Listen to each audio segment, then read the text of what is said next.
Hey guys, welcome to Lessons in Liberty. This week we're going to do Genesis chapter 23. This is the Torah portion of Chayei Sarah. It starts with the death of Sarah, Abraham's wife, and a transaction with silver, specifically a burial plot known as the Cave of Doubles, the Marat Machpelah, where Abraham bought the thing for 400 shekels, including the field that was in the area. And we're told specifically of who witnessed this transaction, the kind of coins that were used in this transaction, and the slimy nature of the guy whose field it was initially. So the portion begins with Sarah's death. We're told that she's 127 years old, and that Abraham goes to a place called Hebron, where I happen to be going tomorrow, or tonight actually. It's about 3.5 hours south of me. And this is where the patriarchs are buried: Abraham and Sarah, Rebecca and Isaac, and also Jacob and Leah, are all buried there in pairs.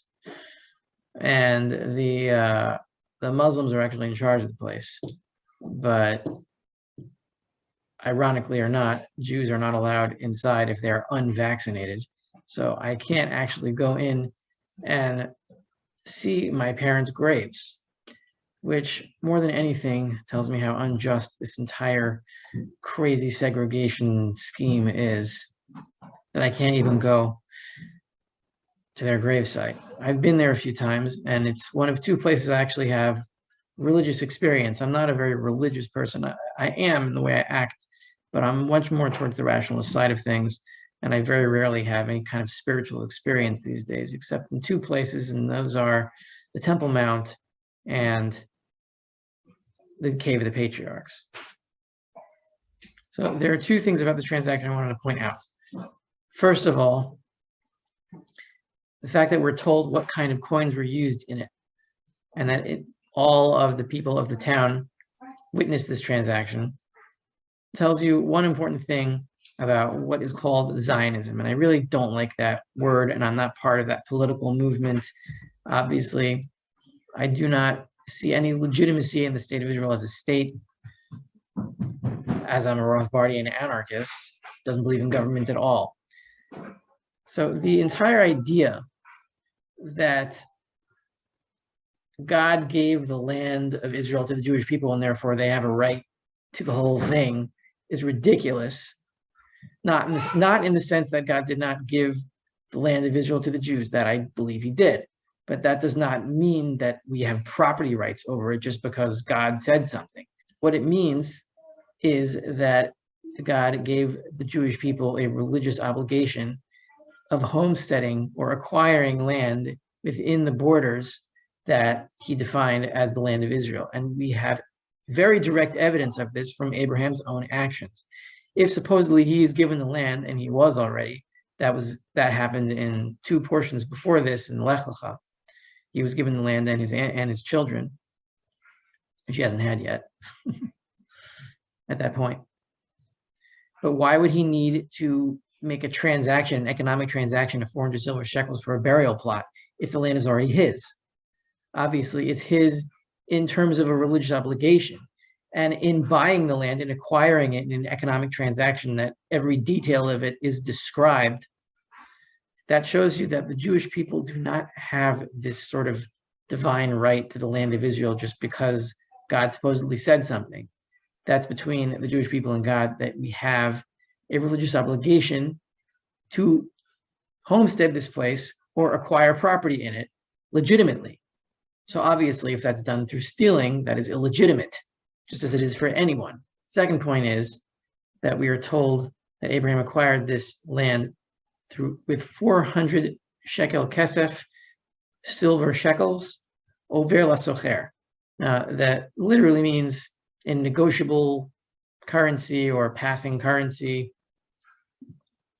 And the meaning of that is not exactly certain, but the rabbis lean towards the explanation that this means that these are the best, most acceptable coins, where their fullness and their weight are not challenged, they're pure.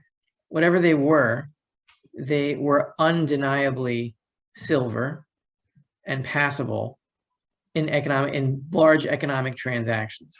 The other lesson we learned from this acquisition is how to do business with big property. Torah is telling us that when you are making a large transaction, you need to write it down. It needs to be written down. Interestingly, in the laws of Sabbath, keeping the Shabbat, Jews are not allowed to transact in money on Shabbat. Why not? There are 39 kinds of work that you can't do on the Sabbath, like cooking, carrying, sanding, filtering. There are 39 kinds of work that were done in the tabernacle that you can't do on the Sabbath. Transacting is not one of them. Why are Jews forbidden from transacting in money on Shabbat? Because transactions require you write it down. And if you make a transaction on Shabbat, you might come to write something, and writing is one of the 39 kinds of work that cannot be done.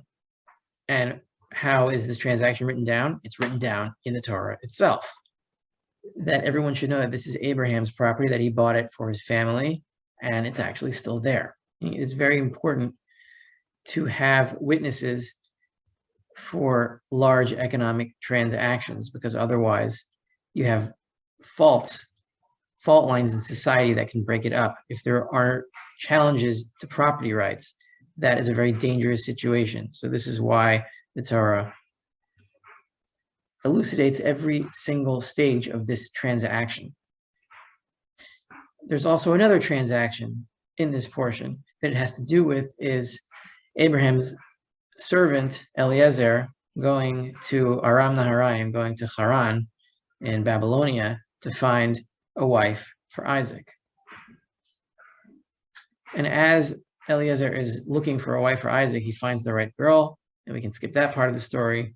But essentially, marriage is also a transaction. It is an acquisition of a woman by a man, and the monopolization, we could say, of sexual rights to her. That is what a marriage transaction is. And the importance of that is keeping families, keeping relations of who to who known. If people are a garden and you want them organized, right? If you're growing a vegetable garden, you want broccoli in one place and carrots in another place, etc., all organized so you know where everything is. So that is the point of marriage, basically, and the monopolization of sexual rights.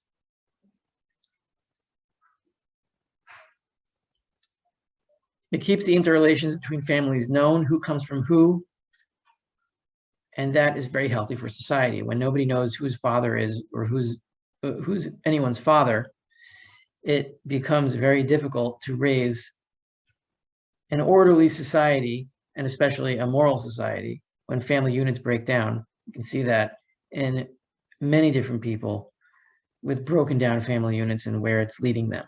And I don't think I need to elucidate that. I think you can imagine what I'm talking about.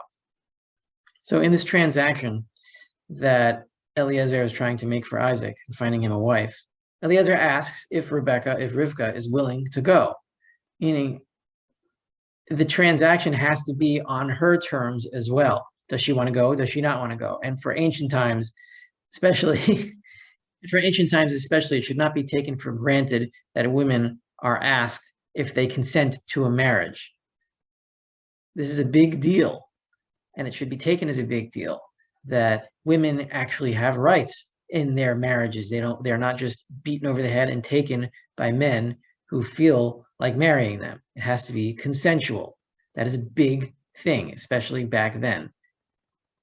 So essentially, the two biggest economic lessons of this portion are, first of all, God does not give anyone a right to a land by saying things.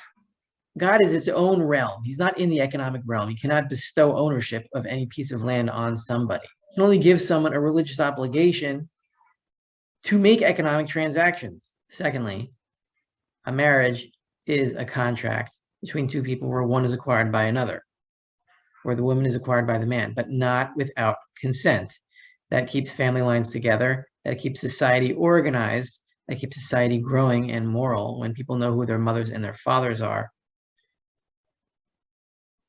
then each parent has a responsibility to bring up their own children. When you don't know who people's fathers are, then there is less education, there's less conviction, there's less passing down of basic traditions, and society begins to disintegrate. Hope you guys have a great Thanksgiving with your families and enjoy the shopping period if you can, and have a good weekend.